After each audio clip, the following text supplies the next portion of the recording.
This week on Library Beat, Aubrey and I will... Paul, what are you doing with my microphone?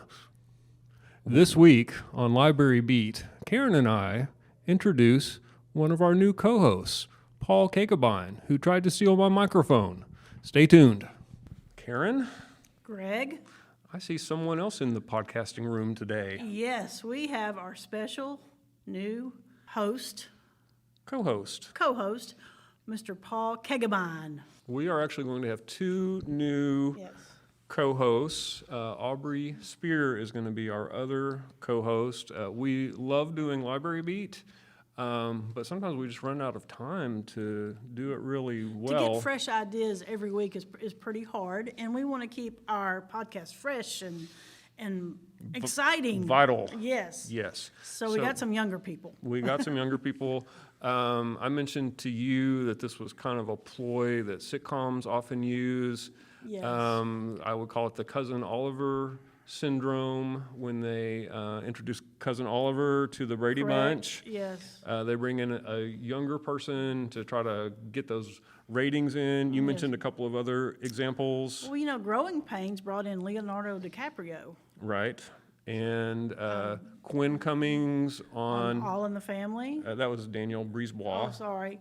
I get them mixed up easily. What did Quinn was Family. Quinn was on Family, Family. right, and Daniel Brisebois was on All All in the Family. Right. So this is kind of a standard ploy. So should we now introduce Cousin Oliver? Yes, disguised as Paul Kagebein. Welcome, Cousin Paul. I'm so glad to be here. Thank you And- for coming today. So I'm just a new addition to the cast. I'm not recasting either of you. No, As no, far as I know, we haven't been fired. no. Okay. See, what I heard, the casting call was a little different. I was taking over the job.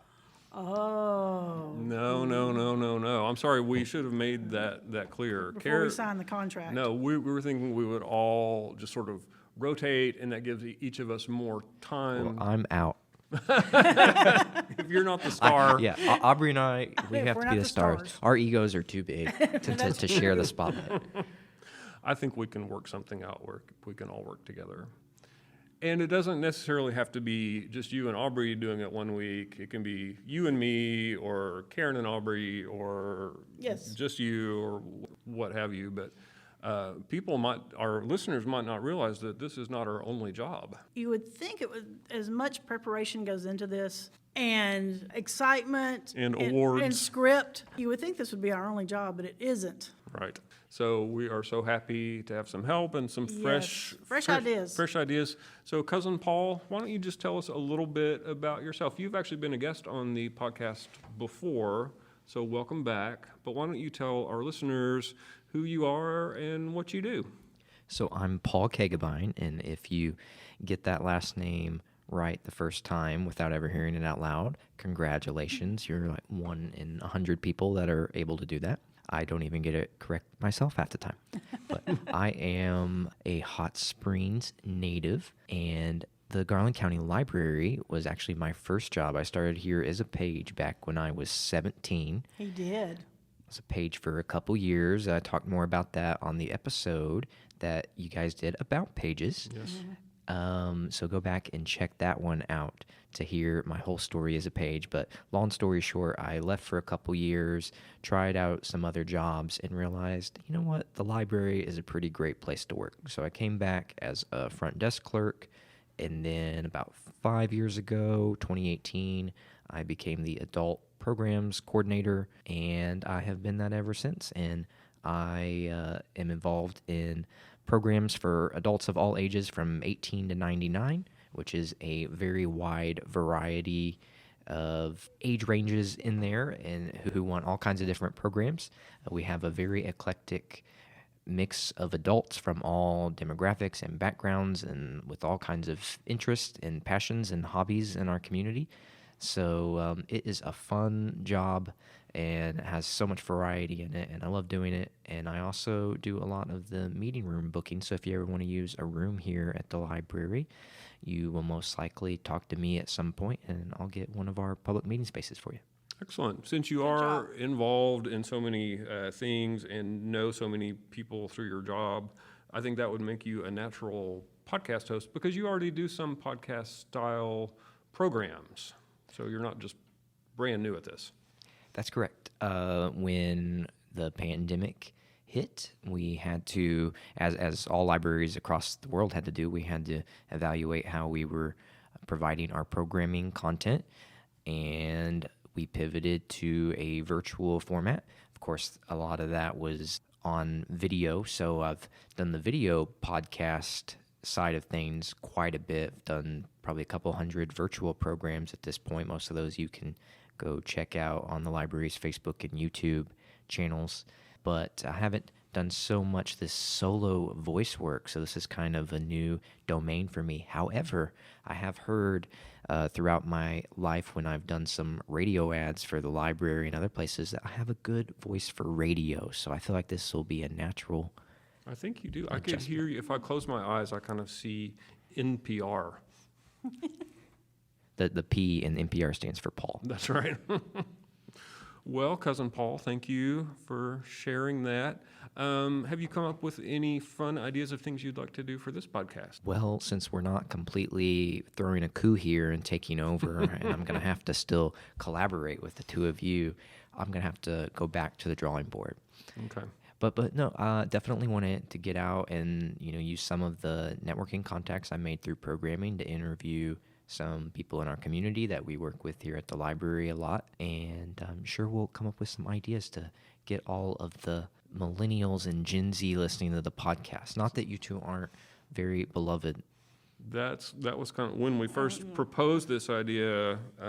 Paul is going to have another. We're all going to have another co-host, Aubrey. Unfortunately, Aubrey couldn't be with us today, but they were saying that they're going to get the young demographic. I hope so. Yeah. We will double the listenership. So Okay. 2? My mom and maybe someone else's mom. Shout out to Greg's mother. Oh, Yes. that's so sweet. Yes, I've met her a few times here at the library, and she just seems so sweet. And she's a big supporter of not only her son, but also the library in general. So Right. thank you for listening. We can get all the moms to listen. It would be great. You mentioned going out into the community. That's something Karen and I have done a few times, and we really enjoyed it. Again, it's just hard to find the time to do things like that. So hopefully, with more people involved, we can do more of that. We went and talked to Sarah Richardson at the Literacy Council and had a great time. We went and talked to the Friends of the Library, which isn't going too far, but it is a separate organization. We've talked before about maybe going to visit the Historical Society. I think that would be a really fun one. We did Green Market at the Village. Didn't we do a podcast with that? Yeah, Yes. yeah. So it is definitely fun to kind of get out and about and get some more voices. I've enjoyed the ones where we've done lots of little interviews with patrons about what books they're reading and things like that. Those are fun to do, but they're more labor intensive in the editing process. So with all of us having more time, we can come up with even greater content. Bigger and better. Yes. Yeah, that's one thing about going live versus recording in advance. It's almost easier to go live in some ways because I feel like people, when they know they can't take back what they're saying, it's almost like the see, like we're gonna have to edit this part because I'm stumbling through my words. But if it was live, it almost comes across more naturally because the pressure's on to be able to communicate coherently almost, and when the pressure's off a little bit and you can go back and edit, even though it's going to be more work on the host on the back end, you can stumble through what you're saying. Well, I was hoping that we could do more kind of story-focused podcasts, or, a lot of times we're running out of time. What are we going to podcast about? And Karen and I come in here and discuss whatever, and people seem to enjoy that. But ones that are not scripted, but maybe take a little more advanced planning, going out and talking to different people and sort of piecing a story together from those different elements is more time consuming, but I think it could also be more rewarding too. Yeah, we have so many interesting people in our community with interesting backgrounds. I mean, I learn new things about our coworkers and patrons every time I talk to them. Like, there's some people here that, Hot Springs attracts people from all over the country with different stories, and that's kind of the one thing that everybody has in common if they're not a local. And of course, the locals have great stories too, but you have a retirement community in the village, and then we're a tourist city, and some people come here and they see something about Hot Springs that attracts them, and then they come back when they retire, and it's just really fascinating. Yeah, I'm always curious about how people end up here, so that's something we can definitely explore. Like in our book clubs, we have people from all over, like a couple of different people from Massachusetts. Hey, I can't say it. How do Massachusetts people end up here? I think that's an interesting thing to try to find out. If you can say Kagebein, you can say Massachusetts. I don't think so. Yes. The state that always gets me is Connecticut. Connecticut. Yes. Yes, we're going to connect with Connecticut. So we'll have to discuss amongst ourselves kind of how we're going to divvy up the labor. Karen and I will still be the stars, obviously. You are like Jimmy Osmond and Oliver. We got to give the people what they want, so... Well, only one person kind of wants us, so I hope you do get a lot of new listeners on this. I hope we do. Yes. We have a lot to offer, like everyone in the community. We have so many varied programs and things, so I hope you do reach out to some different demographics. And for the listeners, we are smiling and joking with each other, even though we sound very serious. Oh, yeah. That's the neat thing about podcasts and radio is that, I don't think that people listening to this probably know how old we are, so I don't know how you think you're going to reach a younger listenership. Are you going to use like the young people slang? Is that part of your Are you plan? going to be a Swiftie? I am. I like Taylor Swift. I know Greg hates Taylor Swift, but You're getting me in trouble with Caitlin. I'm not a Swiftie though. I'm not.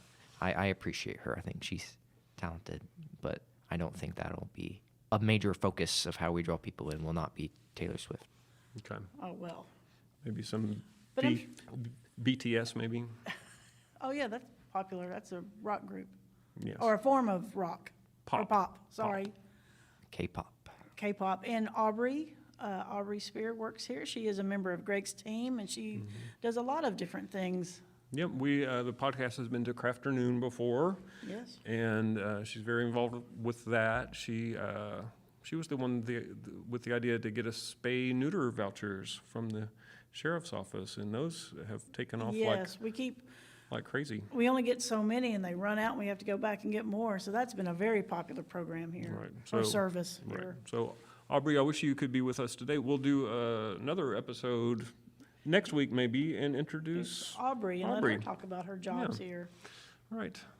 So, Paul, is there anything else you would like to tell your new fans? Yes. But stay tuned. Oh, cliffhanger. All right. Well, thanks for listening, and thank you, Paul. And Thank you, Paul. Thank you. Thanks for this opportunity.